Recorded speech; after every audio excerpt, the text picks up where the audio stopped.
Hello and welcome to This Week at the Movies. I'm Matt, And I'm Eric. and this week we're going to try not to fall into a trap as we talk about the latest film from M. Night Shyamalan and reflect back on some of our favorites from his work. Uh, you know, we'll be taking a pool to see if either of us has glass up in the top. No, I'm just kidding. If we did, it might be our last episode, based on the fans. Eric, how are you doing this week? We're what now 10 days into the Summer Olympics. I have to admit that my general movie watching has ebbed down a little bit, but I did obviously make time to see Trap and catch up on a few M. Night Shyamalan films. But I've been watching a whole lot more swimming and gymnastics than I ever thought I would in my life. Yeah. This is where I point out that I'm a horrible citizen and haven't watched a single second of the Olympics. So you're good. I'm just going to throw everything on the table too. I might like Glass. So I think I'm just going to get atrociously dragged in this episode. So, hey, people like what they like. If July has taught us nothing, it's that you like what you like and you don't like what you don't like. That's certainly been the case with the movie we saw last week, Deadpool and Wolverine, which made a bunch of money and had a lot of fans, but had, I would say, almost an equal amount of pretty vocal and vociferous critics. And that's certainly been the case throughout his career for M. Night Shyamalan. Really sprung to prominence with the movie that's sliding middle frame for Eric up there, The Sixth Sense. Really maybe put his reputation and his hype at an unsustainable level, because if you kind of threw out the hype machine behind him, I don't think he's the world's greatest filmmaker. Some people wanted to say he was going to be this generation's Hitchcock, and Spielberg. I don't know if that's been able to sustain, but he has a couple films that I think are truly great. Several films I think are good, a few okay films, and a few films that probably are forgettable. But how does that make him much different than any other director? We never speak of The Last Airbender. I don't even think that's his worst film. What? That's not his worst film for me. So obviously the second half of this episode is going to test some friendships and some surprises. But before we get into that, his latest film is Trap. We had a phenomenal July in terms of the quality and breadth and depth of films. We've also commented many times 2024 has shaped up to be a very good year for thriller and horror genre. And I think this movie drops right into that genre. We will actually have one of those type of releases every single one of the 5 Fridays in August. So be curious to see how that adds to this year. But in this movie, unassuming Josh Hartnett plays Cooper, who's just a father taking his sweet little teenage daughter, Riley, played by Ariel Donahue, who's holding the phone up there next to him, to a concert for her favorite musician, Lady Raven, who happens to be played by an actual musician named Salika, that is M. Night Shyamalan's actual oldest daughter. So for part of this movie, I thought, well, maybe this is something of a showcase for her original music and performance, because they make very clear in the credits to note that she did all the original songs and the performances. And I was curious to see how that was going to play into everything, but I'll be honest, by the end of the film, I sort of forgot almost about that aspect, because there's a lot more depth to Lady Raven than it first appears. We also get some appearances by some other strong female performers, including a return of Haley Mills. Yes, that Haley Mills, who pops up as an FBI profiler in here. And Allison Pill, who pops up as Josh Hartnett's wife. But the trailer gives away the basic premise of this film. You can't really see any marketing without understanding the Trap is in reference to them using this concert as a way to lure out a serial killer named the Butcher. And you see Josh Hartnett's father, Cooper, sussing that out, and you see his somewhat unsettled reaction. And that's because Cooper is said butcher and realizes soon he's caught in the trap. And you think the entirety of this is going to be about him trying to find a way out. But this movie does have some twists and turns and layers. that I actually appreciated. I enjoyed the journey along the way here. I was also pretty blown away by Josh Hartnett, who does a lot with nonverbal performance, both his facial expressions, some of his body language, some of the things he does in here. I liked it enough. I gave it a solid thumb up. I think this is a very solid film. I think people will come into it with a certain set of preconceived expectations because the name M. Night Shyamalan is on it. But I thought it was solid. It was fun. He, of course, pops up as a character in this film as well. Um, Probably one of his least memorable characters, but I had a good time with it. Yeah, why uncle? Why not make him his dad? You know what? I love Dexter.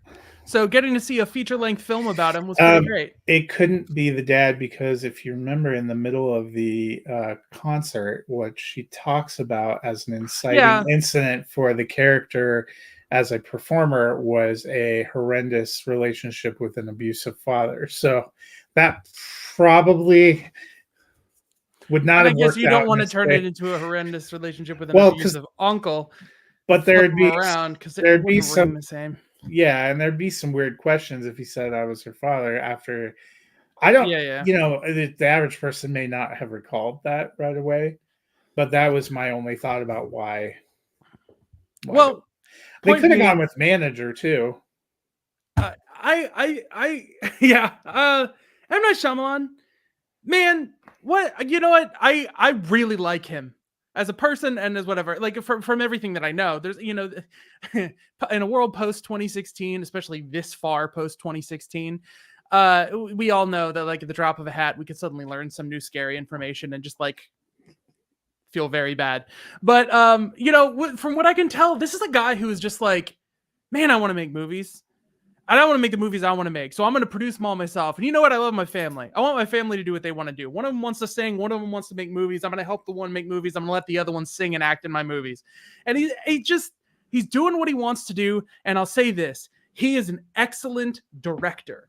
He's excellent with pacing, staging, getting actors to give performances out of the material that's written for them. He is great at it. I think he does stand out. Even his worst movies are uniquely him and they stand out. I just wish he was good at writing. He comes up with these ambitious stories. If he would just hire a more competent writer to shape these stories and then give it back to himself for direction, I feel like he would be very close to the reputation that he wants, that other people would say he would. I can see him being someone in like a Christopher Nolan or a Steven Spielberg where every movie they come out with is like an event where everyone's not in this weird, we're all just sitting here thinking he's like the Nicolas Cage of directors. Like, is his movie going to be profound and something exciting to talk about, or is it going to be a joke and something entertaining to bash on? And he just, everything in his movies that involves making two human beings try and relate and connect to one another works. And almost across the board, Split, I think, being an exception, everything in his movies that has to do with fantasy or otherworldliness or larger than life or it all just kind of, it rings flat. So for example, what I'm talking about in Trap, you have the idea of the serial killer with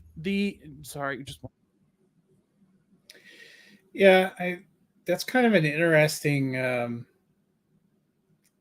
take on Shyamalan too.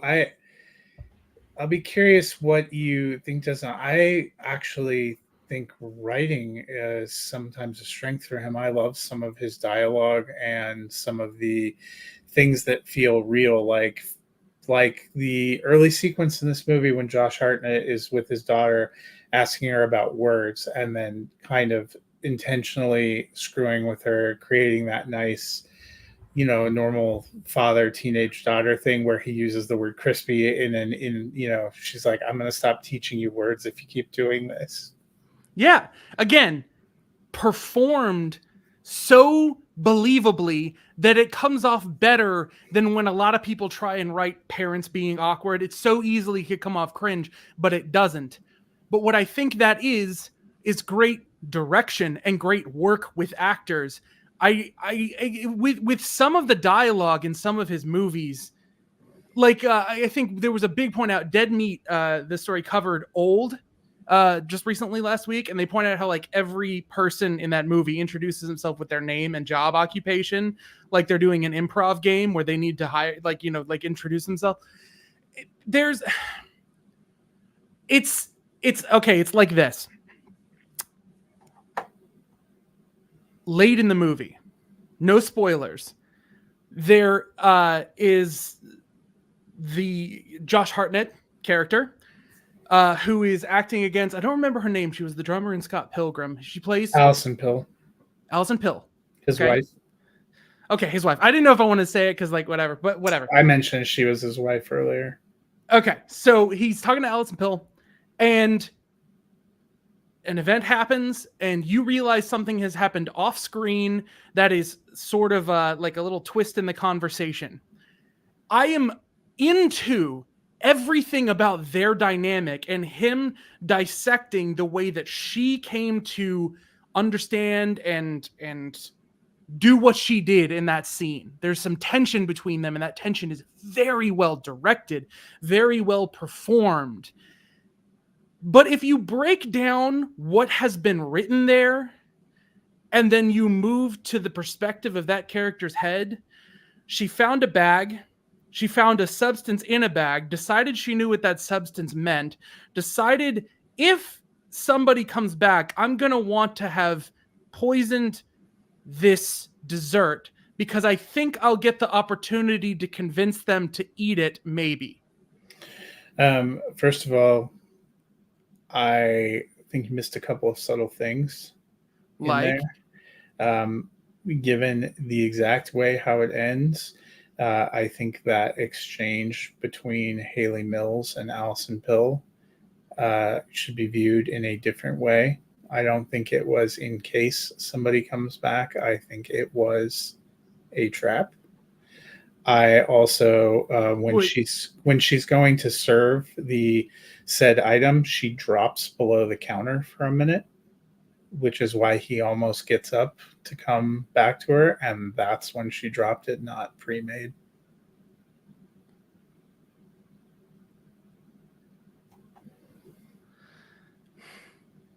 okay, I'm still going to stand by. That's the thing. There's a lot here, and it's still easy to be very close and say, no, I think this and that worked.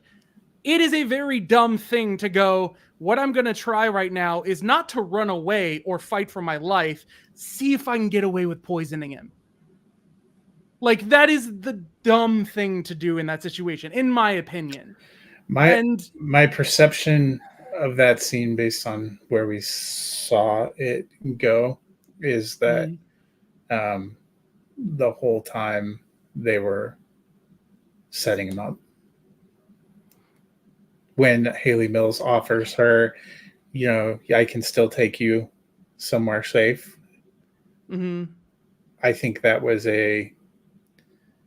once you see how it ends, I think of that differently. I think of that exchange differently, and I think of how I just don't see how someone would get organized enough to do this. I mean, like, no, I think she was working in concert with the law enforcement officers. I think it was when at the end. Right. So, like, was she talking like on a purposeful. radio or whatever, or like how, like, They could have had her house bugged. They could have. So he went the whole time without noticing that someone was bugging his house, despite the meticulous, like, between the aborted arrest and the return. I think that's why. So there's an exchange when Haley Mills is getting ready to leave their house after they'd failed to capture him downtown, and she's talking to Alison Pill. Mm-hmm. And the first thing she says is, if you change your mind, I can still take you to somewhere safe to be with your children. Mhm. And Alison Pill's response was, no, I need to do this. I need to be here, which seemed weird until you get to that ending and then perhaps realize that that exchange had more meaning than you originally thought. I wish we could talk about this bluntly without it kind of like spoiling the whole thing. Because again, okay, you know what? Let me exchange something similar. Okay, let me talk about Glass for a second because it's a similar thing. They are following. There's a better picture of him on Unbreakable. Samuel L. Jackson's. I don't remember what the character's name is other than Glass. Mr. Glass. He is institutionalized, and there is a point in the movie where they up the security so that he is never not on camera. And he is a character who has so outsmarted the system that he's gotten away with never taking medication, and he managed to take away an exact piece because he noticed a small like cue to take away a thing from a laser so that they'll think that he's been basically laser what do they call it when they do the thing they do one in Sucker Punch? What's the thing? I don't remember what the word is. But basically he's supposed to have been medically dulled, and the idea is he has put everything in place, and he's so intelligent and he's such a smart person that he has just navigated his way around not doing this. And there are so many bizarre questions that his actions raise. Like, he is capable of doing this much, but not capable of escaping. But he is capable of escaping, but he decided not to do it until he noticed that James McAvoy and Bruce Willis were both going to be in the institution with him, and he could engineer the type of event that he wants to happen. But he doesn't know the extent of what the bad guys that have him, institutionalized are. But he does know enough to do what he wants to do. But So, I mean, I wouldn't say I think all of his scripts are well written, but you're pointing out one that you don't think is good in a movie that I think is horrendous all the way around. I mean, I gave that movie half a star. So no, I know, think but that was I a think there's a complete similar thing miss. here. I think in the scripts that work for me, so maybe I like Trap more than you, because if I was to rate them, I would have Trap up in my top 5 M. Night Shyamalan films. It worked for me on a different level, I guess. Maybe, because the thing is, Trap did work for me. I do give the movie a solid thumb up. Because I was entertained, and I thought it was smart that they kept things from the perspective of the killer. Again, kind of like an episode of Dexter where you don't hear his inner monologue, but you're watching his actions play out, and they do a good job of balancing that. And I and his exchanges with M. Night Shyamalan's daughter were fascinating. It's just that I think the movie works because we're stuck in that lens where we get these rare peaks outside, like when Haley Mills meets with Alison Pill. And because of that, there are these questions that like we are supposed to believe as an audience that this character that is an expert, that we haven't seen why she's an expert, we just know she is, has engineered the perfect solution to do this, and that it's an option for his wife to be there, but we don't know why it's a good idea for his wife to be an option versus, like a family member, someone we haven't seen yet, like we don't know, and she's going to put herself in danger, but that's an option, and they don't want to keep her out of danger. Like, he's been with his daughter the whole time, but the daughter's not an option, but she is. And it's just, to me, those things are enough to crack open a whole bunch of why and how. Well, it makes sense though if you watch a lot of law enforcement documentaries and series. They would never use a minor as bait, but they would potentially use the adult spouse, a willing adult spouse of.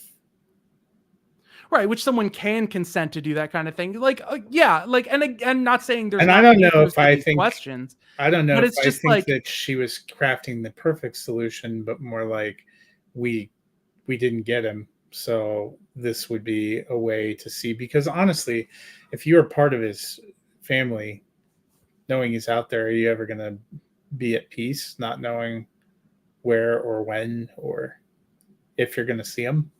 Well, I mean, I don't see how this plan changes that.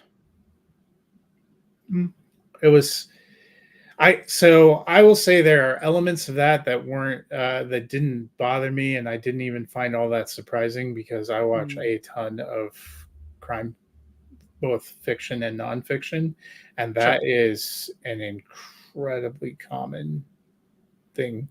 Well, I mean, they've been doing what they did with the end ever since the second Friday the 13th movie. You know, like But in terms of it being part of the law enforcement trap, sure, yeah, yeah, yeah. Again, I don't really have a problem with the emotions and how it works. It all works. It's just I guarantee that there is someone out there who could have taken this draft that we saw of this movie and tweaked it and worked out characters being in different positions in different times and doing things so that there it was a little tighter so that the questions that were raised for me weren't raised, because even if there are great answers to those questions, instead of being in the scene, I'm focusing on the questions. yeah. I think also though that comes down to a little bit of personal preference because none of the things you're Mm-hmm. hitting on bothered me or were questions for me. Mm-hmm. Okay. And I think I've seen people who had other questions or thought things were too convenient or didn't Mm-hmm. feel realistic. And that's where, especially even the last month, we've seen movies that I thought were clever and well done, but nothing is ever perfect. It's whether it works for you and works in your Yeah. suspension of disbelief. And I think where it doesn't is then where people start to butt up against friction. And that's why we've ended up, even Long Legs, we both liked it, but there were plenty of people that were very anti that movie. I really liked Twisters, but I know it wasn't a perfect movie. I saw that again this morning with my wife because she wanted to go see it, and I still like it. And the suspension of disbelief was fine for me, but I get why people were So, struggled with it. And I think Trap is going to be another one that goes in there. for There are example, probably things that people didn't feel were executed. yeah, I won't say when in the movie this happens on purpose, but there's a point where Josh Hartnett is in handcuffs, Mm. and the big reveal is that he was able to get an object that allows him to break free of his handcuffs. Mm. The logistics of him receiving that item and when and where and whatnot, I could care, but I don't care because Also the makes you emotions ask of kind that of a hurt works. question about his family. Does it? Yeah, I mean, I've seen some implications that there's a family member that helped Oh, yeah. Okay. that Yeah, said yeah. that to him. So Yeah, see, well, okay, but see, that's the thing. Even that's an exciting question, right?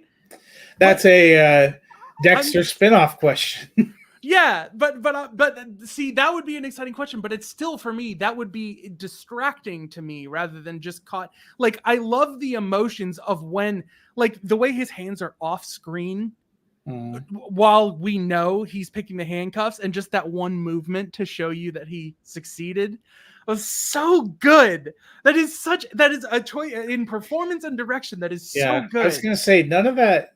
I also wonder, like Josh Hartnett knocks it out of the park He with the really facial does. expressions and stuff. I wonder how many more of these things would have bothered me or bothered other people with a different actor. Yeah. Because Well, I do think he rescues a few things probably with his abilities. yeah. With the way it's shot and framed and going through, and there are some there's some fun moments there. I don't think it's a perfect movie. I don't have it as high up as I had some of the movies that were more polarizing last month. But I had fun with this one, and I think it's a nice, solid movie. And it's honestly, that's what I'm I do looking too. for from M. Night Shyamalan. So this is probably a decent time to transition to talk about him just in general because we've seen a lot. It looks like your favorite one of his movies is not in this sizzle reel. Somebody obviously left it out Well, intentionally. This order is not Oh wait, no, there it necessarily is. in order. There it is. Last Airbender. No, I was like, Oh, ha ha ha Last ha ha. Airbender didn't even make the. Didn't even. No, this is not in order of their release. It's just in some Oh wait, order, kind of is showing some of his movies. well, I know we're gonna be talking top 5, so I wanted to ask you, is The Happening the one that's below The Last Airbender? No, The Happening is up in the upper Higher? right corner. So yeah, the No, hap. for you. You said Oh, The Last Airbender is not the worst to you of that. oh yeah. No, the worst for me is Glass.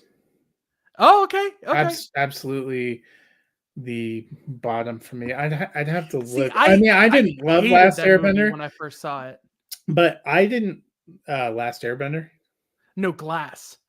Oh yes, I mean, like I said, I gave it half a star. It would be hard for anything to be below that. That's certainly the bottom for me with M Night Shyamalan. Part of that probably is if that movie would have come right after Unbreakable, maybe I would have looked at it more favorably because I don't actually like Unbreakable.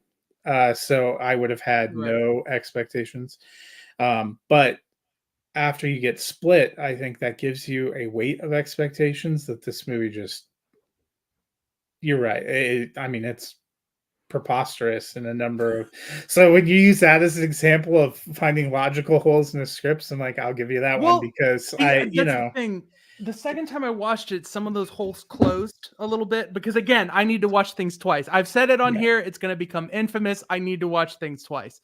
But but yeah, it's a little embarrassing, the movie is, yeah. but still, at its core, James McAvoy is still great. Samuel L. Jackson is still great at performing who he is, even if that is written to be very stupid. And I think Bruce Willis is even giving a little more than the sleepiness he had had in some of his other roles. And of course, we all know now why he was doing so much work and whatnot. And I hope he's at peace. But Well, and I don't have Last Airbender. I have right above Glass, so it's not like they're very far apart. I yeah, take it Last Airbender would be your bottom Shyamalan. it's either that or The Happening. The thing is, The Last Airbender, I can understand I like The some of Happening the more than why you. it's bad. I clearly like it more than you because that's I classify that as brain rot. that's mid for I me. understand.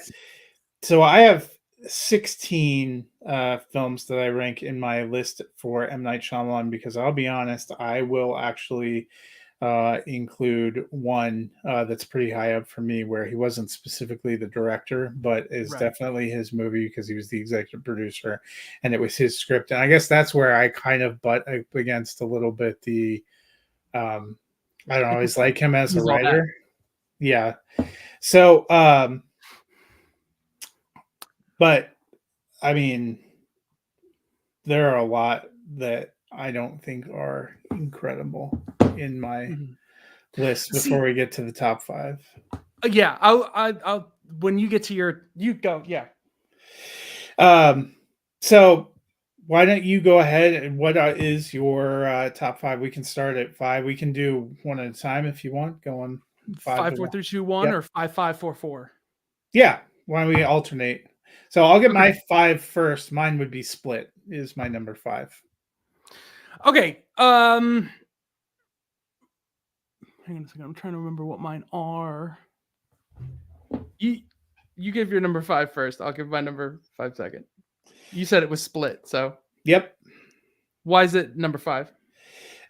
So I mean, I think that was a big surprise for me because given the point in time too where that one came out, we had not had a very good run of his films. I'm not somebody who was in love with The Visit, and I certainly didn't care for After Earth very Mhm. much. So by the time we got to Split, I like The Happening more than you, but I wouldn't say I think it's incredible. By the time we got to Split, I was a little more weary when it said M Night Shyamalan film, and I thought it had a weird trailer. But then when you go all the way through it, I thought it was a fantastic movie before he connected it back to Unbreakable. Then I got a little bit more excited because I thought it was finally connecting back to my biggest probably pet peeve about Unbreakable is it feels like all first act of a movie that we were never going to see a completion to, and now we've seen completion to it, and I feel even worse about that first act. But that middle, that soft middle Split, I thought McAvoy was very good. Anya Taylor-Joy, really wildly underused in Glass. That probably would have helped Glass quite a bit. But I thought Split was creative. It was darker. It was something a little more unique, and that's that's probably why. Well, I had to double check this to be sure, because I know it's going to be like a one that you're like not on with. But my number 5 is Unbreakable. It is very intentionally written as the first act of a movie. Like, he even says that in the behind the scenes. That was the whole purpose of it, was just interested in that first act. And I was lucky enough to be told that's what the movie was when I saw it. So I didn't have to go through the ride of having an expectation for things to get going, because the pace is kind of excruciatingly slow. There's a reason it's not much higher than number 5. But it just beats out for me The Visit, which has a fascinating production story, because of the core relationship between Bruce Willis and his son, and just that little bit of an extremely grounded power fantasy of watching somebody push themselves beyond their limits. It's almost like having a dream where you think like that superpowers aren't real, but then like, how would it realistically happen? How would someone come to realize they had this in an absolutely not stylized, not comic book world? And I don't know, just as far as that unfolding of that story of this is what you are, like I find it compelling. Yeah, and just the thematic ideas there, which is always a thing in M. Night Shyamalan's movies, of like one born in power, one born that's the opposite of that, and archetypes, and like captivated by stories and mythology and all that. Where that doesn't work for me in something like Lady in the Water, it works for me in this movie. So I take it then your number 4 is The Visit? No, The Visit would be like number 6. Oh, my number you meant 4 just edged it as like got into yes, top 5. Unbreakable. Okay. Got into the top 5, yeah. And again, for The Visit, it's really not more that movie as it is just like how it was made and how, like, it's just a whole interesting thing, but it doesn't matter. My number 4 is Signs. That is a extremely touching. I think you'll have more to say about this than I will if this is in your top 5. But it's an extremely touching story. Again, it's a very grounded way to look at things, and he's so good. He's so good with actors. He's such a great director at building suspense and tension and all this. And again, so people will comment like, oh, how dumb is it that water is the weakness of the aliens and whatnot. And again, I think the movie earns that a little better than people give it credit for. I feel like it's very easy for you to work a little bit for the movie that is already doing most of the work to see why that would be possible and why this movie fits and makes sense. Like the crisis of faith from Mel Gibson's character, a little bit of a balance of humor with the family's response to things with horror. It's like his Close Encounters of the Third Kind, but it's very much his brand, and it continues to work. Also, weird fun fact, whoever did the sound design for that movie managed to get the dogs barking so much that it's like the one movie that I can't play in my house without my dog like coming into the room and like thinking that there's an animal in danger. So yeah, my cat was on edge last night while rewatching that as well. Before I go to my 4, I will say, when I'm thinking about things from a personal standpoint, I always tend to favor films that I connect with on a intellectual and emotional level. So there is quite a bit for me when you start getting up into the top of M. Night Shyamalan, where it's not particularly the science fiction aspect of the story or the twists that do it for me. It would be the deeply personal stories that are a part of it, or the deeply personal ideas. I think he For a stretch there, it was a very deeply spiritual filmmaker. I don't see that as much in films post happening, even Mm. starting with the happening. Um, and that's probably a little bit where they haven't always resonated as strongly with me. But my number four is Lady in the Water. And I know a lot of people were annoyed, I guess, in the style. I was fine because I understood it as a children's bedtime fairy tale, which is how he described what he was going for. But also, what moves me about that isn't even really the magical, mystical elements of it, but the entire thing is about purpose and grief and healing after loss, and what you are willing to risk for your purpose. It's probably Shyamalan's biggest on-screen role, and it is actually a very important role. And there are some very rich emotional scenes between him and Bryce Dallas Howard's character when she is telling him about his future and he is accepting what his Mm. fate is going to be. And there is some real beauty in that, and in Paul Giamatti's performance, that I just find really moving. So that is Everybody's great. really what has always stood out. And I understand why people didn't like it, and I don't care. You know, Well, that's I'm gonna have that sentiment for one of my. yeah. I mean, when you're talking about favorites or personal favorites, I think even reviewing films in any sense is fairly subjective. I mean, you can have objective things that you're pointing to in structure and technical ability, but subjectively, it's always going to be how does the story and how do the performances hit for you. And that was a story that worked for me beautifully when I first saw it, and I watched it again yesterday, and I still love it. So that's my four. My number three is The Sixth Sense.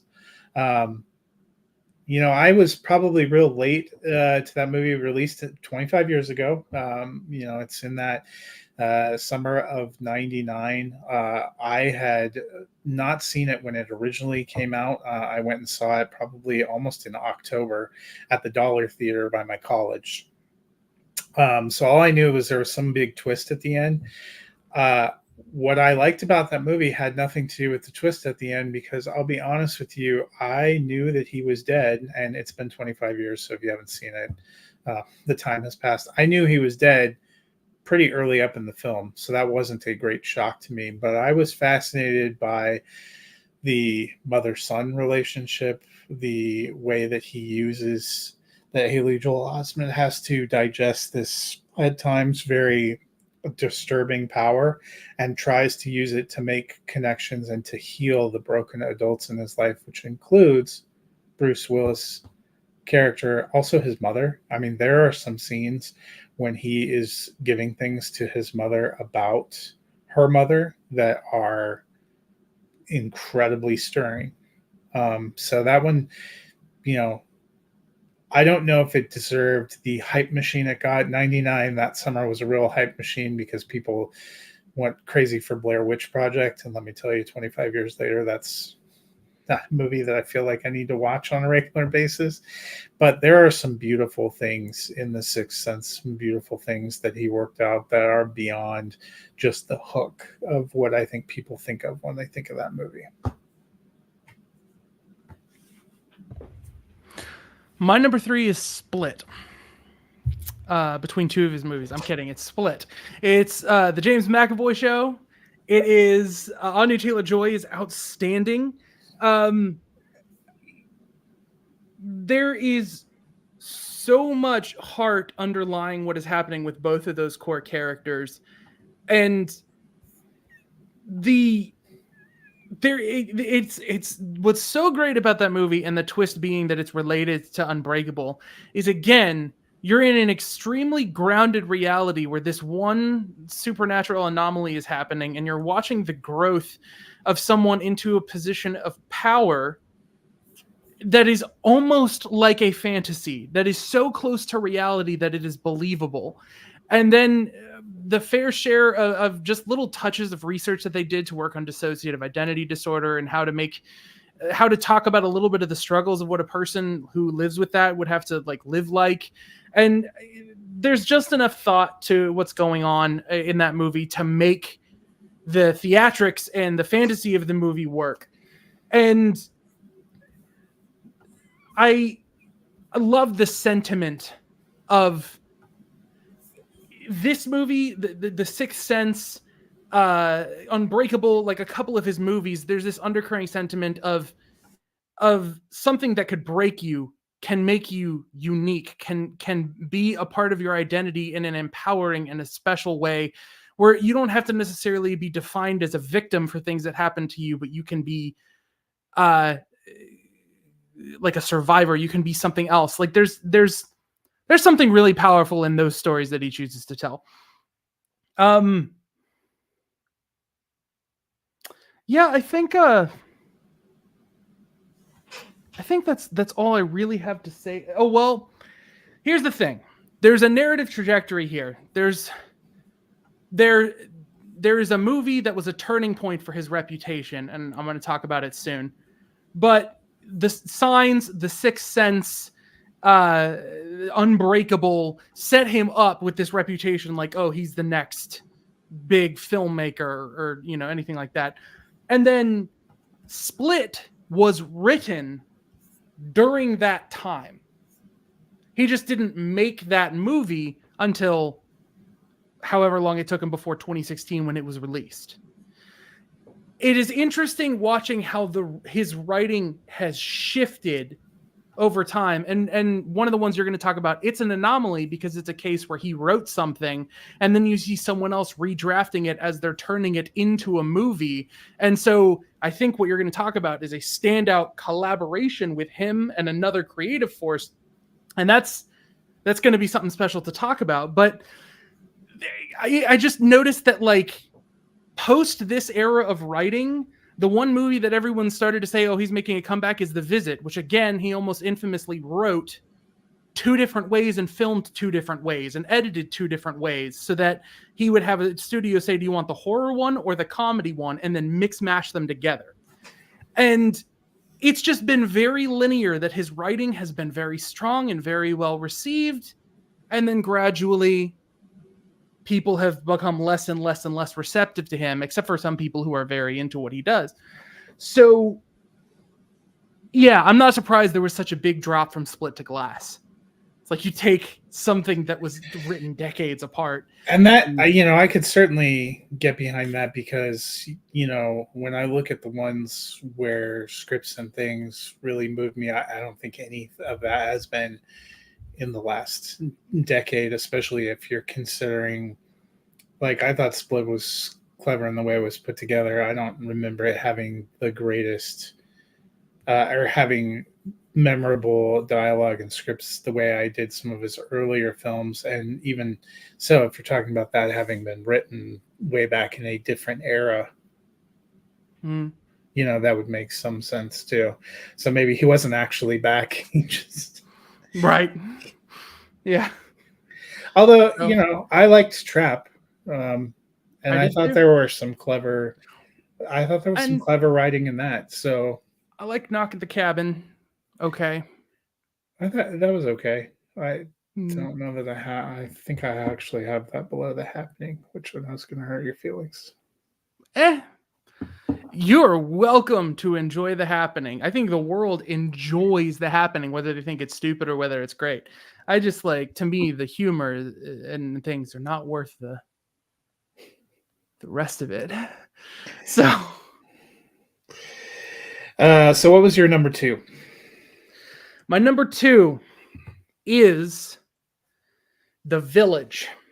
The movie that was the turning point where when it came out, people started to talk about, oh, this is actually awful, people thinking it's bad. And there's like an infamous issue with the marketing in the movie. Marketing is from The Sixth Sense and Signs, a guy who is great at bringing horror out of things. Like, and the movie is a romance.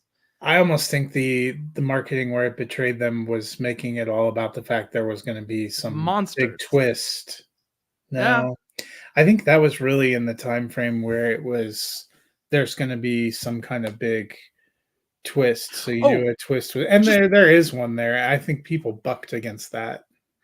from 100% of people I remember hearing at the time who were like all excited to go see the movie, it was there aren't actually monsters in the movie. The whole thing was sold like there were monsters, and the monsters aren't even in there. And of course, we're talking about high schoolers because, that's going to be the thing that they're focused on. But, like that's what I knew at the time. And I honestly didn't see it for a while because I heard a bunch of people say like, the ending of the movie like flattens it and it's not worth it. But I hardcore disagree. I love The Village. The performances, Bryce Dallas Howard, Adrian Brody, Joaquin Phoenix, everyone across the board. People having to live in this believable, we've secluded ourselves from the world, we're in a modern world, but we're not, having to ride a line where that's believable. It's so good. The score is gorgeous and romantic and everything that it needs to be. There are some heartbreaking, tragic moments in that movie, and it's only gotten a DVD release, never even got a Blu-ray release. You can stream it. I think right now you can only rent stream it on Amazon, and it is in HD, but I'm not sure what that was. But I think we finally got news this week that he's working on a 4K upgrade in the movie. And a part of me feels like, even though, what is this production company called? It's like Freebird, something. It's I don't know. Blinding Edge. Blinding Edge. I feel like he has maybe sat on this movie a little bit because of what happened publicly to his reputation, starting with this movie. So And it says you can stream The Village free on Apple if you subscribe, or you're right, it's only available for rent. yeah, it kind of gets just not talked about and brushed away, even though he has. Even people who think the movie's bad, it's not as bad as The Last Airbender. There's no way. Like, it's just weird how this movie gets sat on and overlooked, and it is so emotionally resonant. And like the twist at the end, I don't even care. Like, it works and it's fascinating that people would do that, but this is one of the few movies I think that he has that the meat of the characters and their interactions is more important to the story than the twists and turns the story takes as it goes. And that, I want to see more from him of that. Yeah. What's your number two? So my number two, as you mentioned, is one that he was the executive producer and did the story for. He did not actually direct it, and that is the movie Devil, which came out in 2010. That was directed by John Eric Dowdle, who had done Quarantine. Since then, he's done As Above, So Below, and the Waco miniseries. But it makes a lot more sense when you're watching the movie to know that M. Night Shyamalan did the story and the initial script and was heavily involved with where it's going, because it makes a lot more sense. This, I think, was just in the range of time for him where he wasn't a huge selling point. So I don't even think they used his name, from what I remember, in marketing, because this is right after he had the string of Lady in the Water, which I love, but it wasn't particularly well received. The Happening, which wasn't well received, and The Last Airbender, which really was not well received. So a lot of things were not breaking his way. So I don't think they heavily marketed with him. In fact, it wasn't until I started looking into the credits that I realized it was him. And I don't think they really, it's another movie. They marketed it as a straight up horror movie, which it decidedly is not. It's only an hour and 20 minutes, so it's not particularly long, but it's about a group of seemingly randomly selected strangers that end up stuck in an elevator together, and strange supernatural things begin happening. And That part is somewhat interesting, but I'll say it seems weird to say that the main premise of a film is something I could almost take or leave. But there is a through line. And as I mentioned, the things that move me about him are these exploration of ideas. And this is probably one of the most powerful films I've ever seen on the idea of forgiveness. And that comes through a cop character played by Chris Messina, who is probably one of the bigger actors in there. Bokeem Woodbine is one of the people trapped in the elevator. There's a couple other kind of Logan Marshall Green is one of the people that's Yep. in the elevator. There's people that you would Not Tom recognize, Hardy. but Chris Messina probably one of the most famous actors, and he's this cop that gets called to this scene, and he's kind of a little bitter and closed off, especially when it comes to anything supernatural. And you get through this film that part of it is because his wife and son were killed by a hit and run drunk driver who hit them, caused them to die, left this weird handwritten note that said, "I'm really sorry," crumpled up and thrown on the window, and left the scene. And that's caused him to have lost faith in humanity, in all kinds of other things. And for a long time, as you're going through this film, that it feels like him and his backstory is running parallel until the moment it isn't. And it creates such a powerful closing sequence and such a beautiful performance from Chris Messina that I fell in love. And it was interesting. It wasn't a well publicized. It wasn't a very commercially successful film. I went on opening weekend because I like movies, and there was one other guy in the theater, and he notably got up and stomped out. And I was like, that wasn't effing scary. And I'm like, I'm sitting there, tears streaming down my face, and I'm like, no, it wasn't scary at all. Wasn't, but it wasn't scary. That's not why I was moved. It's right. It's profound, and those are some of the things that he can deliver in these genre films that get to you. And so, probably a real unconventional choice. Not everyone would even keep it associated with him. I don't care.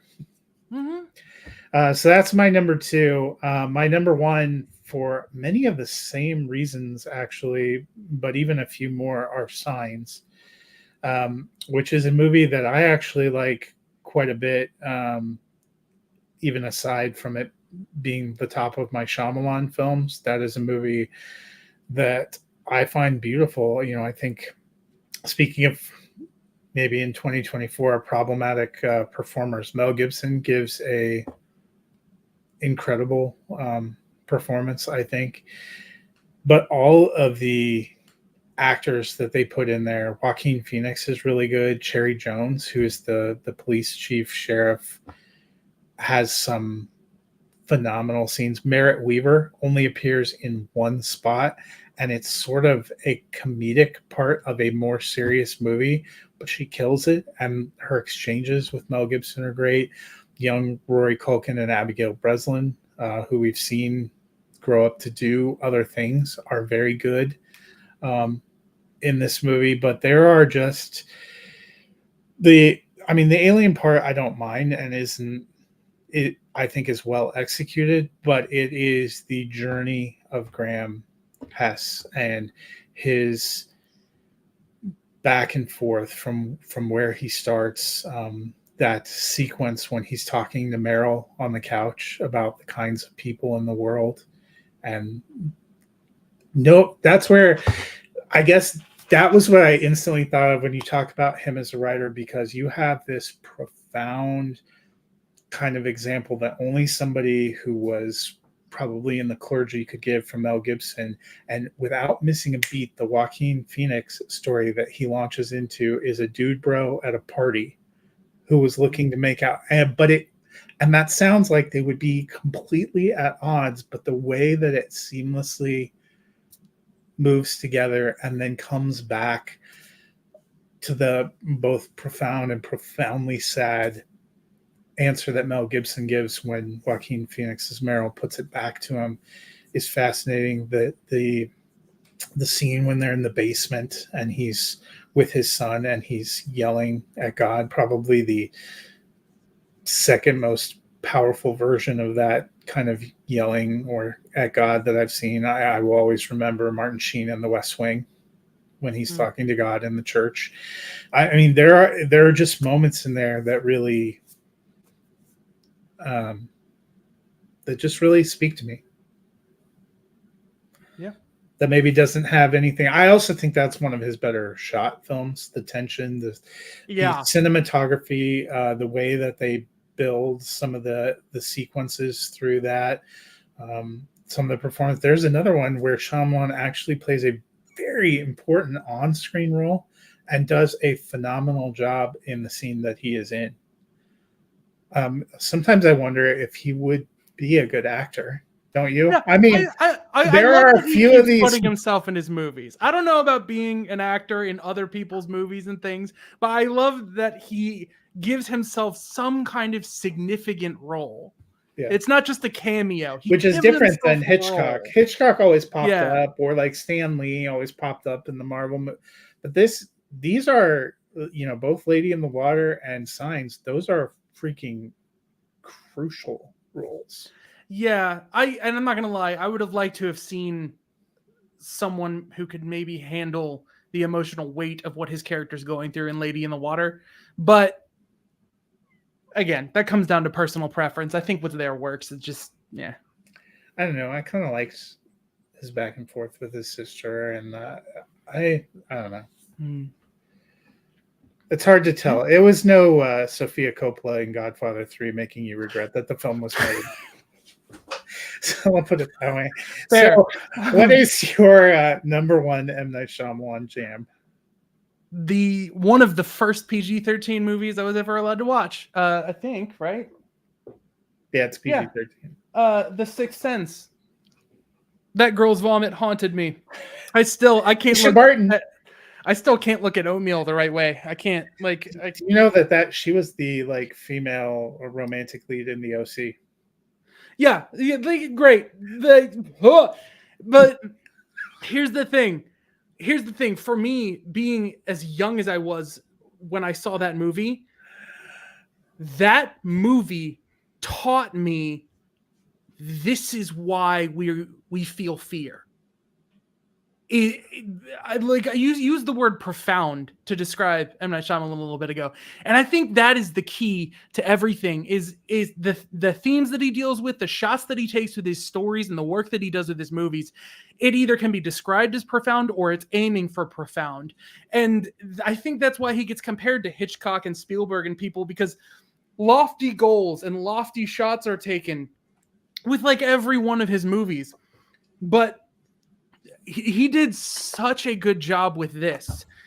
With someone grappling with grief and the loss of their own life, being a ghost, and Haley Joel Osment, who was an absolute star, but just that core of you have to face the horrors of the world because there's a reason they exist. And there is a lot of sadness and heart in the reason they exist, and resolution to be found in fixing problems and not turning away from them. We have to do this.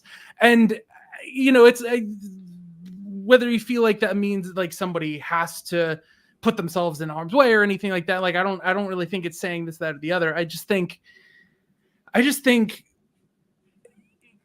that journey of that girl being the thing that is coming at you, haunting you, and going towards them and being brave enough to investigate and find some peace and help things move on.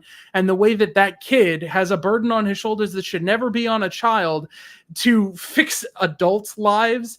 It has such an E.T.-like charm to it where he's just this little force of good, and he has too much burden on him.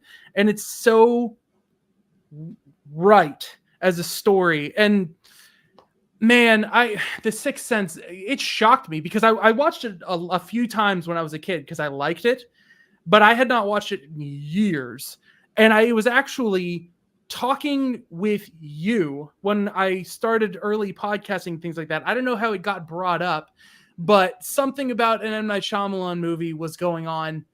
It wouldn't have been Glass because that was 2019, so it was something. But the point is, I ended up looking around and finding this Blu-ray at a Walmart, and I was extremely blown away. Like I really hard recommend that people rewatch some of his earlier movies. If you haven't watched Signs in a long time, The Sixth Sense, The Village, like it is astounding how well made and how thoughtful and how visionary these movies are. I honestly think that Mike Flanagan owes a little bit of his success to the Sixth Sense because of just the recurrent theme of the horror that you see. Usually there's something underlying it that is romantic or heartfelt or there's a reason it exists and there's resolution to be found there. Haunting at Hill House, all that kind of stuff. Yeah, it's unbelievable. So that's my top 5. Well, that'll do it for us today. Looking at Trap, looking at some of our favorite films from M. Night Shyamalan. I will say what was disappointing as you're getting ready for this, there are not that many of them that are available to stream. Which is a real... Because he owns them all. They have to make deals with him individually for him to put them out. So it made me. I learned a lot looking at different reviews and videos and things to kind of refresh myself on these movies. But it's just like he needs to understand that people are freaking out and being nostalgic for the Star Wars prequels right now. The time has come to revisit some things from the 2000s. Because you have some kids who have grown up now and are going to want to re-experience your movies and do your thing. So, I mean, we don't need The Last Airbender in 4K. We're good. We don't need that. But The Village. I mean, Last Airbender. They're never going to get that. The TV show wasn't very good either. They just made a re-one. So, well, our succession of horror films both in 2024 and this summer will continue. Next week we will be looking at Cuckoo, maybe a few other things, and then later this month Alien Romulus, and one Eric has been looking forward to for a long time, which is The Crow, which hopefully they won't move off its release date yet again. I know there's been a few movies that keep getting their release date changed, and it's really frustrating for people. But we will see how all that turns out. And then toward the end of this month on Labor Day weekend, Eric and I will actually be moving to the small screen. Tonight is the season finale of the second season of House of the Dragon. So this is your 4-week warning that you can finish off the series, and we will be chatting about that on Labor Day weekend. So something to look forward to here. But until then, hopefully you guys manage to find a way to stream or buy or rent some of these M. Night Shyamalan films, and we will see you guys at